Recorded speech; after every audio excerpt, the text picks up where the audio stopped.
welcome to my channel. Here's an update on my brother's keeper. The Shabalala boys are struggling to accept ukuthi uMamCunu is normal. They're all blaming themselves. Tudonga nje uma wakhe umzwile yena athi she needs to be punished, she deserves to go to jail.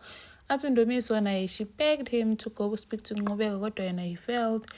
Athi nje they failed uma wabo. uNqubeko naye blamed himself ukuthi uMamCunu akasekho, saying ukuthi he had not threatened about her taking her in kubusaphila. UDoreen uthi, but don't blame yourself. Vele lento you angry, lento ayenzile vele wasn't right. Nqubeko, everyone is hating because of me.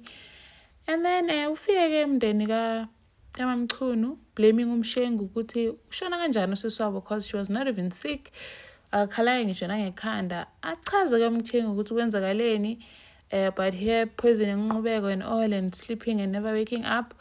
Athi bathi umndeni kaMamCunu cha, that's not true. They don't believe uMshengu. They think uMshengu killed her.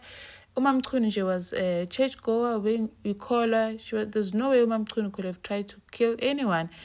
I blame uMshengu ke agcina Ndumiso semmela athi yazini, don't come here and disrespect my father. Kungcono nihambe. The aunties had to intervene to calm the situation down. uMshengu was not coping at all. Kufika abantu besonto abekade bekhonza noMamCunu and he kicked them out, like saying hambani lana.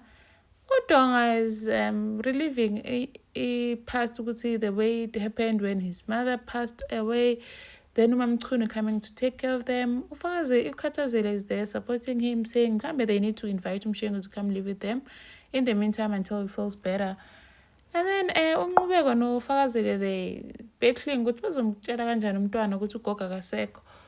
And then uThoba no Sbusiso, they struggling to accept ukuthi ugogo wabo akasekho and the fact that she might have committed suicide. Thank you for watching. Please like, share and subscribe. See you in the next one. Bye.